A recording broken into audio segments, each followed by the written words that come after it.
67 साला शख्स ने मौत को शिकस्त दे दी।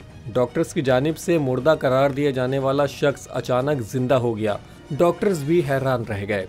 भारत के शहर मंगलोर में एक 67 साला शख्स मुर्दा करार देने के बाद उस वक्त जिंदा पाया गया जब इसे मुर्दा खाना मुंतकिल किया जा रहा था। भारतीय मीडिया के मुताबिक पवित्रन को वेंटिलेटर से हटाने के बाद डॉक्टर्स ने इनके अहले खाना को बताया था कि वो चंद ही लम्हों में इंतकाल कर जाएंगे। इसके बाद अहले खाना ने इनकी मौत का ऐलान कर दिया और इनकी आखिरी रसूमात की तैयारियां भी शुरू कर दी गईं। लेकिन जैसे ही इनकी लाश को एम्बुलेंस के स्ट्रेचर पे मुंतकिल किया जा रहा था, अस्पताल के अमले के एक रुकन ने इनकी उंगलियों की हरकत को महसूस किया और फौरन डॉक्टर्स को इत्तला दी। पवित्रन को फौरी तौर पे अस्पताल के ICU मुंतकिल किया गया, जहां इनका इलाज जारी है।